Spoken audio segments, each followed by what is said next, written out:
प्यारे बच्चों, अस्सलामुअलैकुम। आइए पहले तिलावत सुनते हैं। अऊज़ु बिल्लाहि मिनश शैतानिर रजीम। बिस्मिल्लाहिर रहमानिर रहीम। मैं शैतान मरदूद से अल्लाह की पनाह मांगता हूँ। शुरू करता हूँ अल्लाह के नाम से जो बड़ा मेहरबान निहायत रहम वाला है। इन्नमा अम्रुहु इज़ा अराद शैअन अन यक़ूल लहू कुन फयकून। फसुब्हानल्लज़ी बियदिही मलकूतु कुल्लि शैइन व इलैहि तुरजऊन। इसका मामला तो ये है कि जब वो किसी चीज़ का इरादा करे तो सिर्फ इतना कहता है कि हो जा, बस वो हो जाती है। तो पाक है वो ज़ात जिसके हाथ में हर चीज़ की हुकूमत है और उसी की तरफ तुम सबको आखिरकार में ले जाया जाएगा। सदक़ल्लाहुल अज़ीम। जज़ाकल्लाह। मौलिम रेडियो प्रोग्राम में हादिया और नबीहा की तरफ से खुशामदीद। सबसे पहले आज की अच्छी बात। हज़रत मोहम्मद मुस्तफ़ा सल्लल्लाहु अलैहि वसल्लम का इरशाद है, एक दूसरे को तोहफे भेजा करो तो आपस में मोहब्बत पैदा होगी। प्यारे बच्चों, हमें चाहिए कि हम दूसरों से खलूस और मोहब्बत का इजहार करें और मोहब्बत को बढ़ाने के लिए तोहफों का तबादला करें। तोहफा देने से आप एक दूसरे से मोहब्बत का इजहार करते हैं और एक दूसरे के लिए अच्छा महसूस करते हैं। नबी करीम सल्लल्लाहु अलैहि वसल्लम खुद अपने असहाब को कसरत से तोहफे देते थे और आप सल्लल्लाहु अलैहि वसल्लम के सहाबा भी आपस में कसरत से एक दूसरे को हदिया और तोहफे देते रहते थे। तोहफा महंगी चीज़ों को नहीं कहते। तोहफे की कीमत नहीं देखी जाती है, जिस नीयत से दिया जाता है वो देखी जाती है। सच्चे दिल से दिया हुआ तोहफा महंगे तोहफे से कहीं ज़्यादा मायने रखता है। इसी तरह कभी दोस्त के तोहफे को कम नहीं समझना चाहिए, बल्कि उसमें उसके खलूस और मोहब्बत को देखना चाहिए। नबी करीम सल्लल्लाहु अलैहि वसल्लम का इरशाद है, अगर कोई मुझे तोहफे में बकरे का एक पाया भी पेश करेगा तो मैं ज़रूर कबूल करूँगा। तोहफे के बदले में तोहफा ज़रूर देना चाहिए। नबी करीम सल्लल्लाहु अलैहि वसल्लम इसका एहतमाम फरमाते थे और आप सल्लल्लाहु अलैहि वसल्लम के नज़दीक पसंदीदा तोहफा खुशबू का तोहफा था। दूसरों की ज़रूरतों में उनके काम आए, हर तरह जान माल से उनकी मदद करें। दोस्तों को अपने घर खाने पर बुलाएं और खुशी से उनके यहाँ जाएं। अगर आपको महसूस हो कि आपके दोस्त को किसी चीज़ की ज़रूरत है तो आप वो चीज़ उसे तोहफे में देकर उसे खुश कर सकते हैं। इस तरह आपका दोस्त भी आपसे खुश होगा और अल्लाह भी आपसे राज़ी रहेगा। हज़रत अब्दुल्ला बिन अब्बास रज़ियल्लाहु ताला अन्हु कहते हैं, नबी करीम सल्लल्लाहु अलैहि वसल्लम ने फरमाया, किसी मुसलमान की हाजत पूरी करने का अजर व सवाब 10 साल के एतकाफ से भी ज़्यादा है। वैसे नबीहा, हम बच्चे किस तरह तोहफे दे सकते हैं? हम अपने दोस्तों को कार्ड बना के दे सकते हैं ना? जी बिल्कुल हादिया, हम कार्ड बना के दे सकते हैं या फिर कागज़ से मुख्तलिफ फूल या डिज़ाइन या कोई पेंटिंग भी दे सकते हैं। इसी तरह स्टेशनरी या किताबें भी शेयर कर सकते हैं। नबीहा, ये तो आपने बहुत अहम बातें बताई हैं। तो चलें सुनते हैं आज का पहला कंपोनेंट, जो है पढ़ो और आगे बढ़ो। पढ़ो और आगे बढ़ो के साथ आपकी टीचर मिस ताहरा नासिर की तरफ से आप सबको मेरा सलाम और खुशामदीद। कैसे हैं आप? उम्मीद है बिल्कुल खैरियत से होंगे और मैं भी बिल्कुल ठीक हूँ। तो चलिए आज के पहले सेगमेंट की जानिब चलते हैं, जो है गपशप। मैं कई दिन से सोच रही थी कि आप सबसे कंप्यूटर के हवाले से कुछ बातचीत की जाए, या यूँ समझ लीजिए कि उससे मुतालिक मालूमात फराहम की जाएं, क्योंकि भाई आज के दौर में कंप्यूटर की अहमियत से इनकार नहीं किया जा सकता। और यूँ भी दुनिया जितनी तेजी से तरक्की कर रही है, हमें चाहिए कि हम वक्त के साथ चलें, वरना तरक्की की दौड़ में हम पीछे रह जाएंगे और दुनिया आगे निकल जाएगी। अजीज साथियों, कहने का मकसद ये है कि इस वक्त जो आपके हाथों में जो किताब है वो भी कंप्यूटर से ही तैयार की गई है।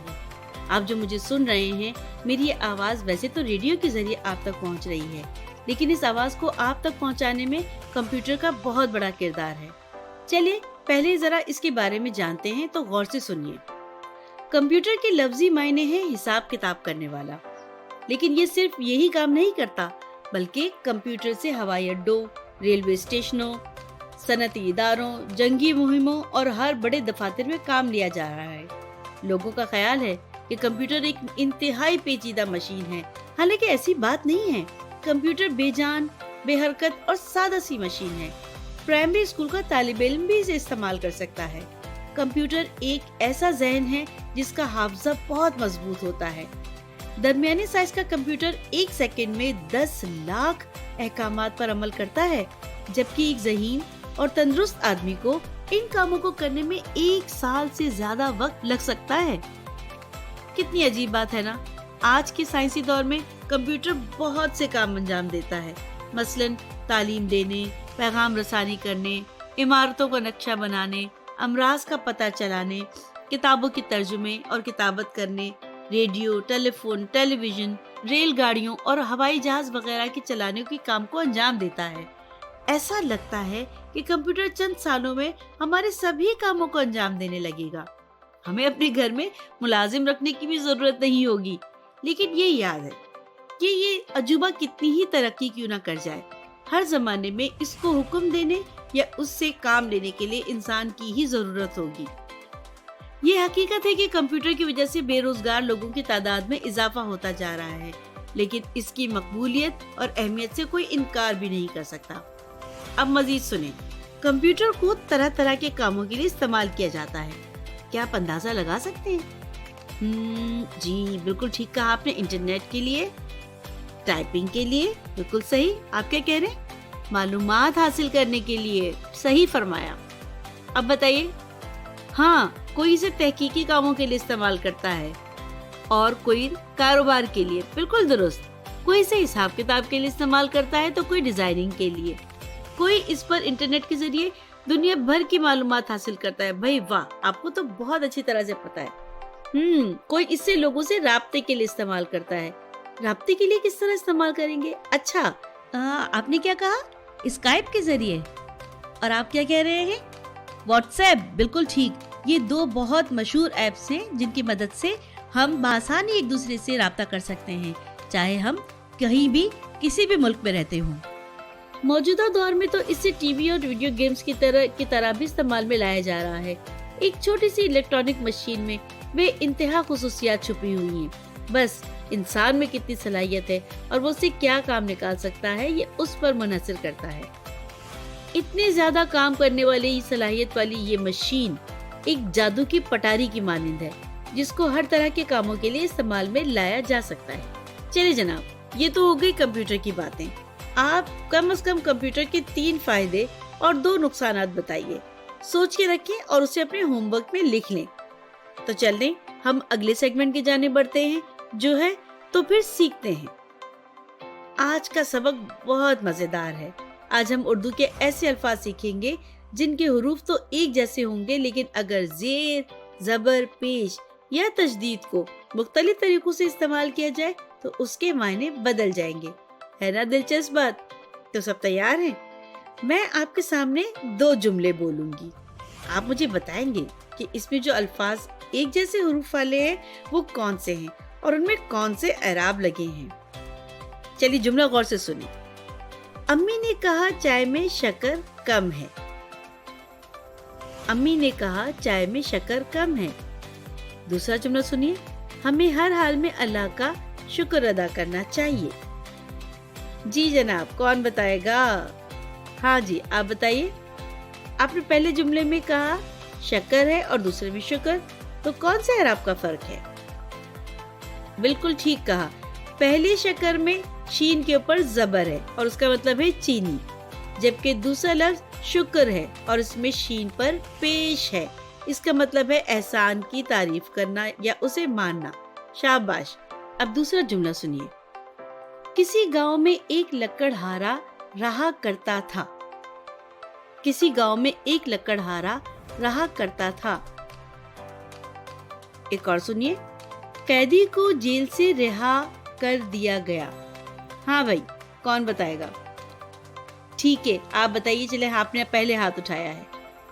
आपने कहा रहा करता, यानी पहला जो जुमला है उसमें रहा है और दूसरा लफ्ज है रिहा, यानी रहा का मतलब है रहना और दूसरे रिहा का मतलब है रिहाई या आजाद करना है। एक जुमले की और मश्क करते हैं। थोड़ा सा मुश्किल जुमला है लेकिन आप कर सकते हैं। उस बूढ़ी औरत के चेहरे पर कई झुर्रियां उसकी तवील उम्र बता रही थीं। उस बूढ़ी औरत के चेहरे पर कई झुर्रियां उसकी तवील उम्र बता रही थीं। अब दूसरा जुमला सुनिए। दरवाजे पर कई झुर्रियां थीं जिससे अंदर देखा जा सकता था। थोड़ा मुश्किल है लेकिन कोशिश करें। जी, बिल्कुल सही लफ्ज समझा है आपने, झुर्रियां। पहले लफ्ज में लफ्ज झुर्रियां का मतलब है जब किसी इंसान के चेहरे पर बुढ़ापे की वजह से उसकी जिल्द जगह जगह से सिकुड़ जाती है, उसमें शिकने पड़ जाती हैं।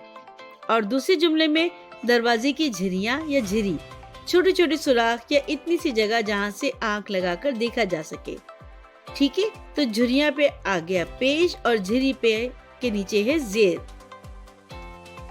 चलिए अब एक जरा आसान सा जुमला देती हूँ। मैंने सुबह उठकर दांत साफ किए और कुल्ली की।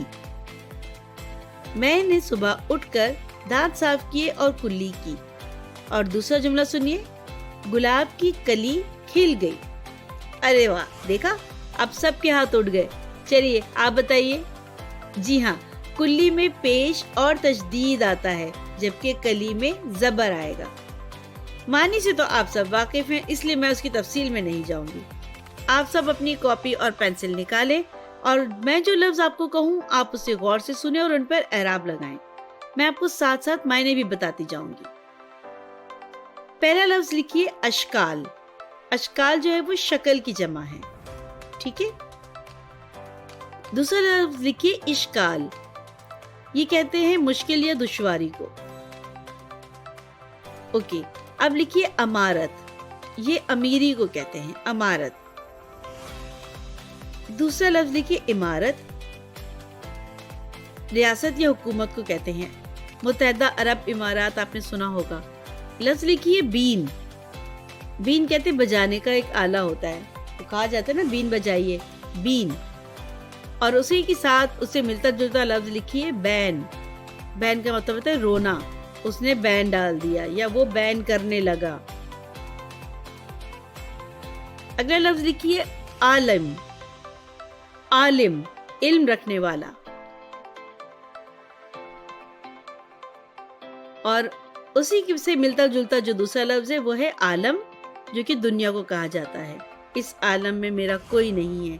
आलम या इस आलम में हम क्या कर सकते हैं, और ये हालत के मायनों में भी आता है। इसके दोनों मीनिंग दुरुस्त हैं। ओके, अगला लफ्ज लिखिए कल, यानी आने वाले दिन की बात हो रही है। जबकि दूसरा लफ्ज है कुल, यानी तमाम। अब अगला लफ्ज सुनिए। ये लफ्ज है कल, यानी आने वाला दिन। और इसके साथ मिलता जुलता जो दूसरा लफ्ज है वो है कुल, जो तमाम को कहते हैं। लिख लिया आपने? ओके, अब आप लिखेंगे लफ्ज घिन। घिन, घिन का मतलब होता है कराहियत, किसी चीज को देखकर कराहियत होना या कराहियत महसूस होना। और इससे मिलता जुलता जो लफ्ज है वो है घुन, यानी कि कीड़ा लग जाना। हम कहते हैं कि गंदुम में घुन लग गया है, गंदुम में कीड़ा लग गया है। ठीक है। अब आपने इनके ऊपर एराब लगाने हैं। तो आपने अशकाल पे कौन से एराब लगाए हैं? अशकाल पे अलिफ के ऊपर जबर लगाया है, शाबाश। और इश्काल में अलिफ के नीचे जेर, वेरी गुड। अमारत में अलिफ पे जबर है और इमारत में अलिफ के नीचे जेर है, शाबाश। बीन, बे के नीचे जेर है। बैन, बे के ऊपर जबर, गुड। आलिम, लाम के नीचे जेर है और आलम में लाम ही के ऊपर जबर है। कल, काफ के ऊपर जबर है और कुल काफ के ऊपर पेश है। घिन, घ के नीचे जेर है। घुन, घ के ऊपर पेश है, शाबाश। तो हम चलिए जल्दी से इयादा करें इसका। तो आज हमने क्या सीखा? आज हमने कंप्यूटर के बारे में कुछ मालूमात हासिल की और मैंने इसके लिए आपको एक काम भी दिया है। फिर हमने एराब की तब्दीली से अल्फाज के मुख्तलिफ मायने सीखी। तो अब जरा अपनी होमवर्क डायरी निकाले और हमारा अगला सेगमेंट है हम भी कर सकते हैं। आज का आपका पहला काम ये है, आप कम से कम कंप्यूटर के 3 फायदे और 2 नुकसानात बताइए और उसे अपनी कॉपी में लिखेंगे। ठीक है, कम से कम 3 फायदे बताएं कंप्यूटर के और 2 नुकसानात भी बताइए। दूसरा काम आपका क्या है? दूसरा काम ये कि कम से कम 3 ऐसे अल्फाज ढूंढें जिनके हरूफ एक जैसे हों लेकिन एराब तब्दील करने से उनके मायने बदल जाते हों। इन अल्फाज के जुमले भी बनाने हैं आपने। इस दुआ के साथ कि आप जहाँ रहें खुश रहें, आबाद रहें। अल्लाह ताला पाकिस्तान की, आपकी और हम सब की हिफाजत करे। आमीन। फिर मिलेंगे। अल्लाह हाफिज। जी तो हादिया बताएं, हिकायत किसे कहते हैं? हिकायत का मतलब है कि नज़्म या नसर में से कोई मुख्तसर कहानी या ऐसा वाक़या बयान किया गया हो जिसमें कोई न कोई इखलाकी सबक मौजूद हो। तो बच्चों आप भी हिकायतें जमा करें। नबीहा, इस रिडल का जवाब बताएं। ऐसी कौन सी चीज है जिसके पास हाथ हैं और मुंह भी है लेकिन ना वो कुछ पकड़ सकता है और ना ही वो हंस सकता है? हाथ भी और मुंह भी है लेकिन ना मुस्कुरा सकता है ना पकड़ सकता है। ये क्या हो सकता है? क्या हो सकता है? नहीं, वो भी नहीं हो सकता। मुझे नहीं आ रहा हादिया, क्या जवाब है इसका? नबीहा, इसका जवाब है क्लॉक यानी कि घड़ी। उसके पास मुंह है जिस पर नंबर्स लिखे होते हैं और हाथ हैं जिससे वो वक्त बताती है। ओह हाँ, ये तो इतना आसान था। चलो कोई बात नहीं। चले हादिया, अब आप इसका जवाब बताएं। हादिया, वो कौन सी 2 चीजें हैं जो आप कभी भी नाश्ते में नहीं खा सकते? इसका जवाब दोपहर का खाना यानी कि लंच और रात का खाना यानी कि डिनर होगा ना, क्योंकि नाश्ता तो सुबह होता है। वाह, सही जवाब हादिया। नबीहा, अब आप मुझे बताएं, ऐसी कौन सी चीज है जिसके पास गर्दन है लेकिन सर नहीं है? गर्दन है लेकिन सर नहीं है, ये क्या बात हुई? सोचने दो। ओह हाँ, इसका जवाब बॉटल है, क्योंकि उसका सर नहीं होता लेकिन बोतल की गर्दन तो होती है ना। वाओ, बिल्कुल दुरुस्त। हादिया बताएं, वो कौन सी चीज है जो सुखाने के चक्कर में खुद गीली हो जाती है? मुझे इसका जवाब पता है। क्या था इसका जवाब? ओह हाँ, टॉवल यानी कि तौलिया, क्योंकि वो गीली चीज को सुखाने के चक्कर में खुद गीला हो जाता है। Yes, correct answer. आपके पास अब हैं 2 पॉइंट्स और मेरे पास 1। You one Hadiya. यस, मैं जीत गई। चलें, आज का गेम खत्म हुआ। तो आइए सुनते हैं आज का अगला कंपोनेंट जो है 1 2 3 मैथमेटिक्स की मशीन। डियर स्टूडेंट्स, अस्सलाम वालेकुम। कैसे हैं आप सब लोग? ठीक है, खैरियत से हैं ना? खुश हैं? भाई वाह। मैं आपकी मेज़बान राहिला माहिन आपको आपके पसंदीदा प्रोग्राम 1 2 3 मैथमेटिक्स की मशीन में खुशामदीद कहती हूँ। हमारे साथ अब्दुल्ला और हमना भी मौजूद हैं। अस्सलाम वालेकुम मिस। वालेकुम अस्सलाम।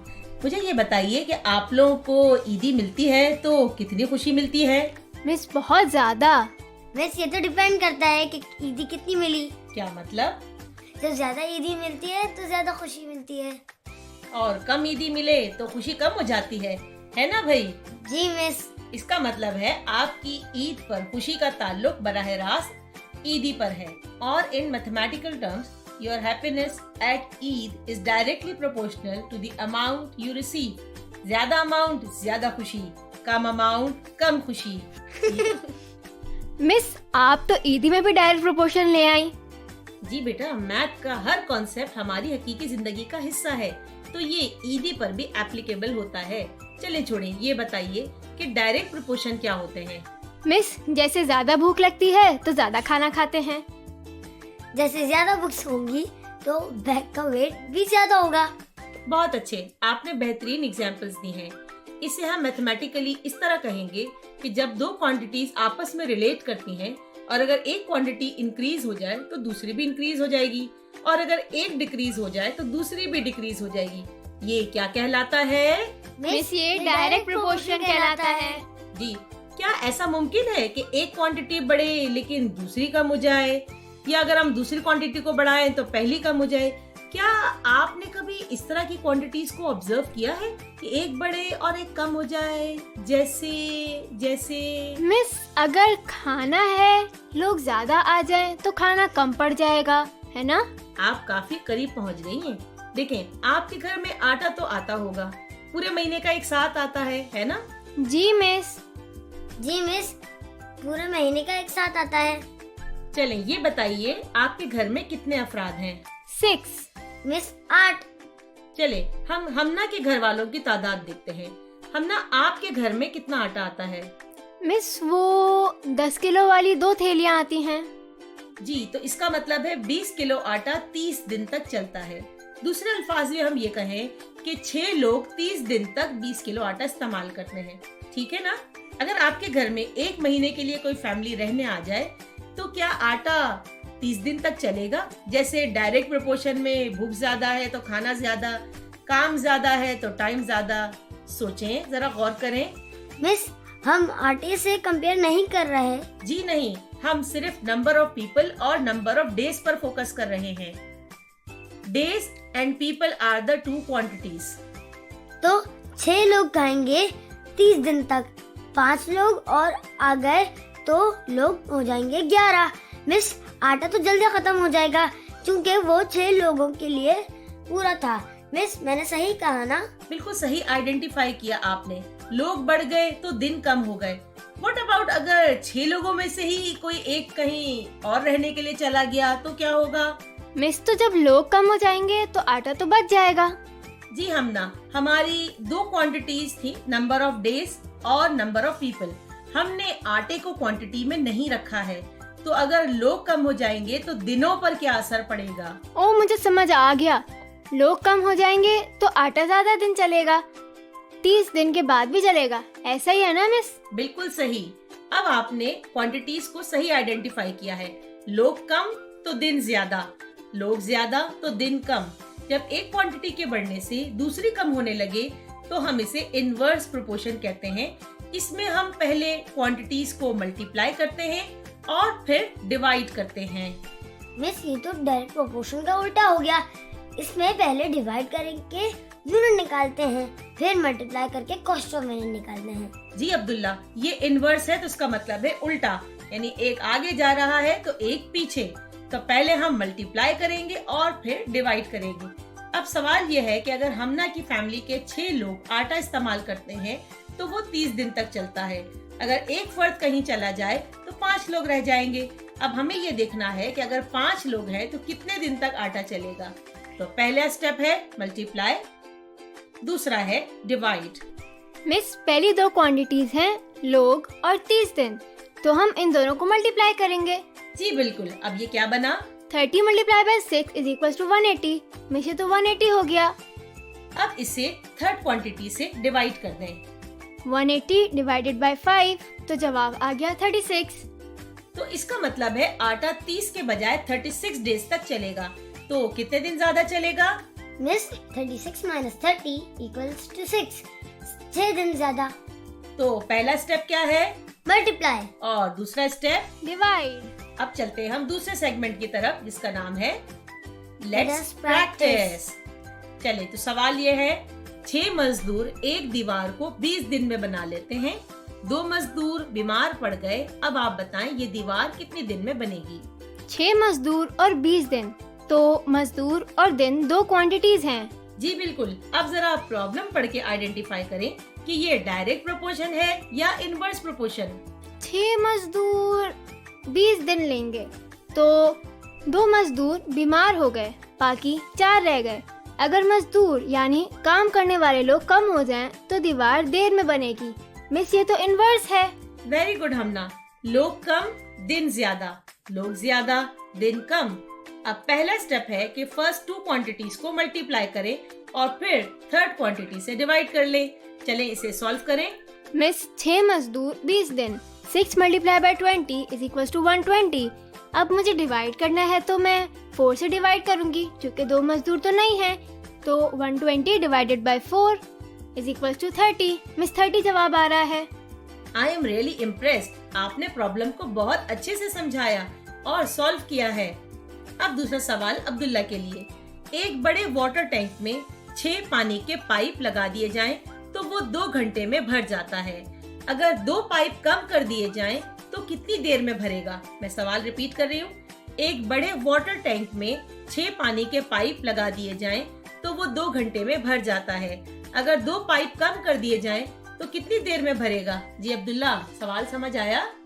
जी मिस, अगर पानी के 6 पाइप हों तो 2 घंटे लगेंगे और अगर 2 पाइप कम कर दें तो मिस 2 पाइप कम का मतलब है 4 पाइप। 2 पाइप कम हुआ तो 4 पाइप, मिस 4 पाइप होंगे ना? जी बिल्कुल ठीक अब्दुल्ला। इसका मतलब है कि पाइप ज्यादा होंगे तो पानी जल्दी भरेगा। On the right track. तो पाइप ज्यादा तो टाइम कम। मिस ये तो इनवर्स प्रोपोर्शन है। बिल्कुल सही कहा आपने, क्योंकि एक क्वांटिटी को बढ़ाने से दूसरी कम हो रही है। अब इसे सॉल्व करें। मिस इनवर्स प्रोपोर्शन में हमेशा दोनों क्वांटिटीज को मल्टीप्लाई करते हैं और थर्ड क्वांटिटी से डिवाइड करते हैं। तो पहली 2 क्वांटिटीज हैं number of pipes and time. 6 pipes multiplied by 2 hours equals to 12. 12 divided by 4 equals to 3. 3 घंटे लगेंगे। तो इससे क्या साबित हुआ? ज्यादा पाइप से कम टाइम लगेगा और अगर पाइप कम होंगे तो ज्यादा टाइम लगेगा। अब मेरी बारी मिस। चले हमना, अब आपकी बारी। तो सवाल है 30 men dig a trench in 40 days. How many men are needed to dig the trench in 20 days? 30 आदमी 40 दिन में गड्ढा खोदते हैं, तो 20 दिन में काम खत्म करना हो तो मिस हमें तो ज्यादा मजदूर चाहिए होंगे, है ना? वाह हमना, क्या बात है आपकी। बिल्कुल सही अंदाजा लगाया आपने। अगर काम जल्दी खत्म करना है तो हमें मजदूरों की तादाद बढ़ानी होगी। तो अब आपने क्या अंदाजा लगाया? मिस 30 आदमी 40 दिन, कितने आदमी चाहिए 20 दिन के लिए? यानी 40 से हमने दिन कर दिए 20, तो आदमी 30 से ज्यादा होंगे। एक क्वांटिटी कम या ज्यादा तो दूसरी इनवर्स है, तो हमें पहली 2 क्वांटिटीज को मल्टीप्लाई करना है। तो ये होगा 30 multiply by 40 is equal to 1200 और फिर थर्ड क्वांटिटी से डिवाइड करना है तो 1200 divided by 20 is equal to 60 आदमी। मिस हमें 30 आदमी और चाहिए, तो टोटल 30 प्लस 30 60 यानी 60 हो जाएंगे। वेरी गुड हमना, क्या बात है आपकी। इसका मतलब है कि आप लोगों को इनवर्स प्रोपोर्शन अच्छी तरह समझ में आ चुका है। अब हम जरा रिकैप करते हैं, जो कि हमारा लास्ट सेगमेंट है। Let's recap. बच्चों, आज हमने डायरेक्ट और इनवर्स प्रोपोर्शन के बारे में सीखा। हमना जरा जल्दी से बता दीजिए, what is direct proportion? Miss जब एक क्वांटिटी बढ़े तो दूसरी भी बढ़ेगी, और अगर एक क्वांटिटी कम तो दूसरी भी कम हो जाएगी। और अब्दुल्ला, आप इनवर्स के बारे में बताइए। मिस इनवर्स प्रोपोर्शन में जब एक क्वांटिटी बढ़ती है तो दूसरी कम हो जाती है, और जब एक कम हो जाती है तो दूसरी बढ़ जाती है।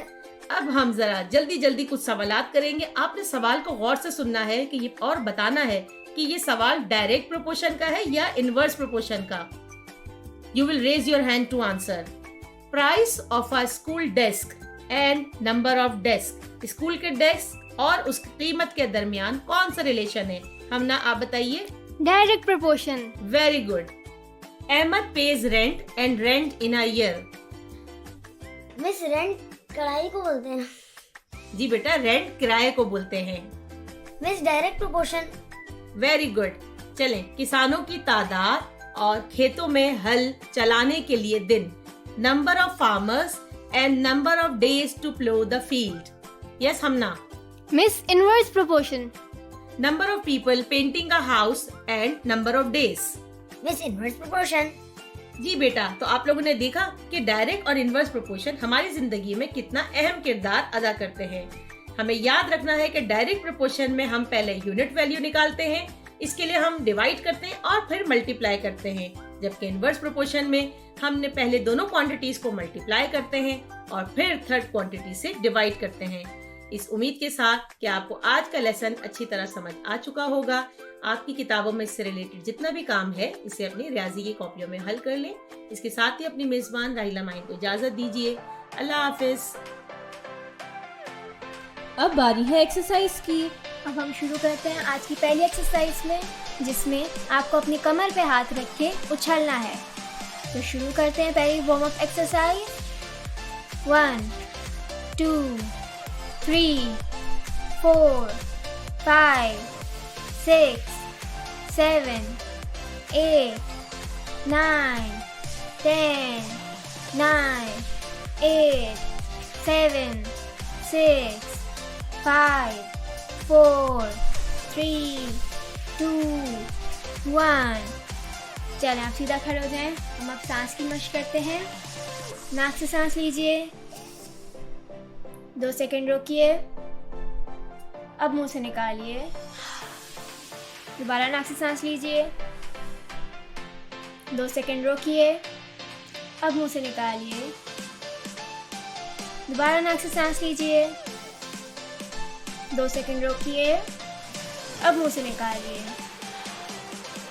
अब बढ़ते हैं दूसरी एक्सरसाइज की तरफ, जिसमें आपको अपने दाएं हाथ से अपने दाएं पाँव को छूना है, पाँव की उंगलियों को छूना है।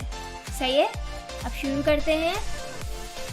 1 2 3 4 5। अब आप सीधा खड़े हो जाएं। अब आपको अपने बाएं हाथ से अपने दाएं पाँव को छूना है, मतलब जो आप कर रहे थे उसका उलट करना है। मैं वापस 5 तक काउंट करूंगी। 1 2 3 4 5। चलिए, तो बहुत अच्छा हो गया। अब वापस सीधा खड़े हो जाएं। वापस से हम थोड़ी ब्रीदिंग एक्सरसाइज करते हैं। सही है? तो नाक से सांस लीजिए, 2 सेकंड रोकिए, अब मुंह से निकालिए। दोबारा नाक से सांस लीजिए, 2 सेकंड रोकिए, अब मुंह से निकालिए। आखिरी दफा नाक से सांस लीजिए, 2 सेकंड रोकिए, अब मुंह से निकालिए। आज की एक्सरसाइज के लिए इतना ही। अल्लाह हाफिज़। चलें अब हम सुनते हैं अपना अगला कॉम्पोनेंट जो है आओ जाने। अस्सलामुअलैकुम बच्चों, मैं असद और मैं रिदा आपको अपने प्रोग्राम में तहे दिल से खुशामदीद करते हैं। हमारे इस प्रोग्राम के 3 सेगमेंट्स होंगे। पहले सेगमेंट का नाम है हिस्ट्री की मिस्ट्री, जिसमें हम अंकल शेरी को बुलाएंगे जो कि एक टाइम ट्रैवलर हैं। उनके साथ कभी हम उनकी टाइम ट्रैवलिंग मशीन में ट्रैवल करेंगे और कभी हम उनसे तारीखी कहानियाँ सुनेंगे मज़े मज़े की। हमारे दूसरे सेगमेंट में हम ज्योग्राफी और सिविक्स के बारे में कुछ नया सीखेंगे। और हमारे तीसरे सेगमेंट का नाम है जिम्मेदार शहरी, जिसमें हम आप बच्चों को अच्छे शहरी होने की बातें बताएंगे। तो आए शुरू करते हैं अपना प्रोग्राम अपने पहले सेगमेंट से। Welcome back to our show uncle ji. Thank you for calling me. तो अंकल जी, आज आप हमें तारीख की कौन सी कहानी सुनाने वाले हैं? मैं आज आप सबसे लियाकत अली खान के बारे में बात करूंगा। लियाकत अली खान जो पाकिस्तान के पहले वजीर आजम थे ना? जी बिल्कुल दुरुस्त कहा आपने। तो अंकल जी, मैं ये चाहती हूँ कि आप हमारे सुनने वालों को ये बताएं कि वजीर आजम का क्या काम होता है। किसी भी मुल्क के इंतज़ामी उमूर की देखभाल की जिम्मेदारी वजीर आजम के सुपुर्द होती है।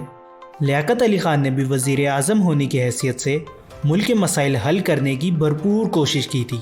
किस किस्म के मसाइल? पाकिस्तान एक नया मुल्क था जिसमें कई लोग हिजरत करके आए थे। ना रहने को घर था और ना करने के लिए कोई नौकरी।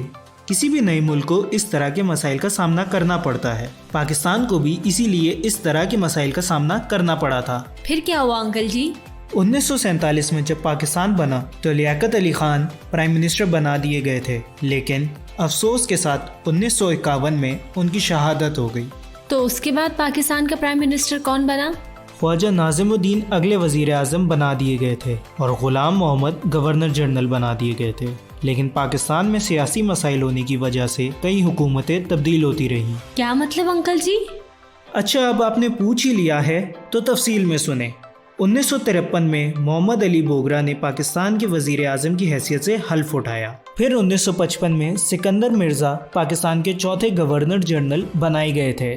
1956 में पाकिस्तान का पहला आइन यानी कॉन्स्टिट्यूशन मंजूर हुआ था और 1957 में मलिक फ़िरोज़ खान नून पाकिस्तान के 7वें वज़ीर आज़म बनाए गए थे।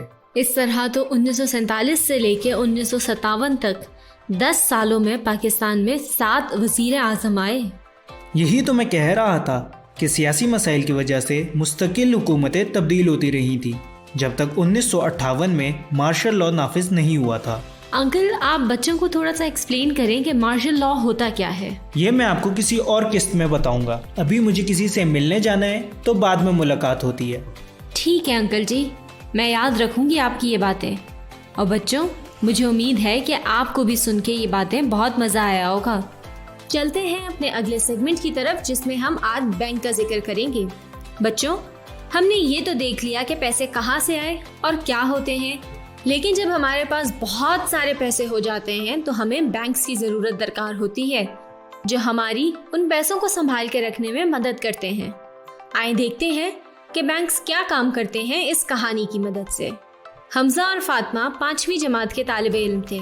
एक दिन फातिमा क्लास में आई तो थोड़ी गुमसुम सी थी। हमजा के पूछने पे फातिमा ने बताया कि उसके अम्मी अब्बू उनके पैसे बैंक में रखने का सोच रहे हैं। यकीनन वो किसी मुश्किल में मुब्तला हैं। न जाने बैंक क्या होता है। इसमें फ़िक्र की कोई बात नहीं है फातिमा।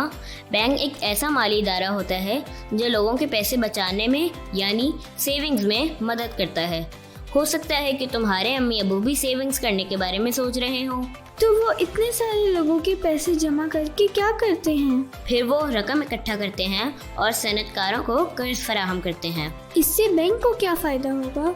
बैंक के पास जो अपनी रकम रखवाए या जो उनसे उधार ले, वो उसको कुछ ना कुछ फी पे करते हैं। उसे इंटरेस्ट कहते हैं, जो बैंक का मुनाफा होता है। मैंने सुना था कि अगर हम बैंक में पैसे रखेंगे तो हमें भी मुनाफा होगा। वो कैसे? हाँ, वो इस तरह होता है कि बैंक अपने हिस्से का मुनाफा तो रख लेता है और बाकी उन लोगों में तकसीम कर देता है जिन्होंने बैंक में पैसे जमा करवाए हुए होते हैं। क्या बैंक सिर्फ बिजनेस के लिए ही लोन देता है?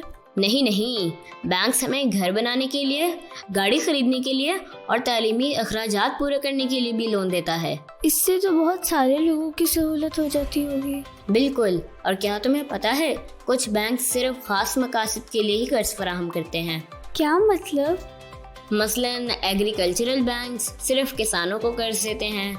अगर कोई शख्स सनत लगाना चाहता हो तो सनती बैंक्स उसे कर्ज देते हैं। और माइक्रो फाइनेंस बैंक्स सिर्फ छोटे दर्जे के कारोबार को कर्ज फराहम करते हैं। तुम्हें इतनी मालूमात कैसे है बैंक्स के बारे में? क्योंकि मेरे अब्बू स्टेट बैंक ऑफ पाकिस्तान में जो काम करते हैं। इस बैंक की क्या खास बात है? हर मुल्क में एक मरकजी बैंक होता है जो हुकूमत के अंडर मुख्तलिफ माली फ़राइज़ सर अंजाम देता है। हमारे मुल्क का वो bank state bank of Pakistan है। कौन से माली फ़राइज़? जैसे कि नए नोट जारी करना। कोई और बैंक ये अपनी तरफ से नहीं छाप सकता। ये काम सिर्फ स्टेट बैंक ऑफ पाकिस्तान का है। वो 10 रुपए से लेके 5000 रुपए तक के नोट छापते हैं। वाओ, ये तो बहुत ही इंटरेस्टिंग बात है। और कौन से काम होते हैं इस बैंक के? State bank of Pakistan Pakistani government का बैंक है। वो गवर्नमेंट ऑफ पाकिस्तान के माली मुशीर यानी फाइनेंशियल एडवाइज़र के तौर पर काम करते हैं। इस तरह तो ये मुल्क का सबसे बड़ा बैंक हुआ। ये सबसे अहम बैंक है। एक तरीके से ये सारे बैंक्स का लीडर भी है और ये उनको कंट्रोल करता है और उनकी निगरानी भी करता है। यहाँ तक कि ये मुश्किल वक्त में बैंकों को कर्जे भी फराहम करता है। अरे वाह, ये तो आज मैंने बहुत सारी नई बातें सीखी तुमसे हमजा। बहुत बहुत शुक्रिया मुझे इतना कुछ सिखाने के लिए। कैसी लगी कहानी आपको बच्चों? क्या आपने भी फातिमा की तरह बहुत कुछ सीखा आज? तो आएं मिल के जरा रिवाइज करें। बैंक्स के 3 अहम काम होते हैं। जी हाँ, वो लोगों की सेविंग्स अपने पास संभालते हैं, किसी को बिजनेस के लिए लोन देते हैं और अपने प्रॉफिट्स का हिस्सा अपने शेयर होल्डर्स में डिस्ट्रीब्यूट करते हैं। और हमने आज सीखा कि एक गवर्नमेंट को भी बैंक की जरूरत होती है और गवर्नमेंट के बैंक सारे बैंक्स का राजा होता है। जैसे जंगल का राजा शेर होता है ना, ठीक उसी तरह। चलें बच्चों, तो ये बातें याद रखिएगा और अपने अगले सेगमेंट की तरफ चलते हैं, जिसका नाम है जिम्मेदार शहरी। हमारा अगला सेगमेंट तो आप सभी जानते हैं, जिम्मेदार शहरी। किसी भी रियासत में तरक्की और नज़्म ज़ब्त उसी सूरत में हो सकता है जब वहाँ के शहरियों को उनके हुकूक दिए जाएं और अपने शहरी फ़राइज़ बखूबी अंजाम दें। इसीलिए हम आज बात करेंगे कि अच्छे शहरी होने के नाते आपके कौन से हुकूक और फ़राइज़ होते हैं। सबसे पहले बात करते हैं शहरी हुकूक के बारे में।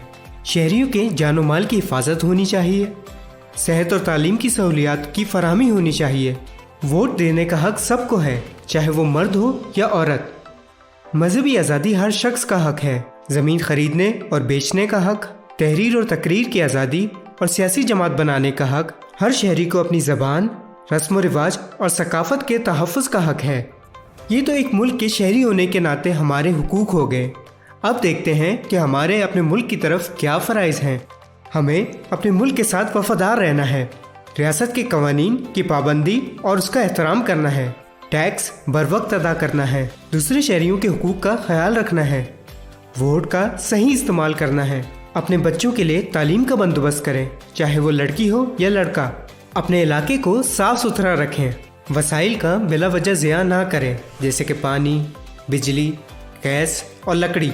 बच्चों, मैं उम्मीद करता हूँ आप इन बातों को याद रखेंगे और इन पे अमल करने की भरपूर कोशिश करेंगे।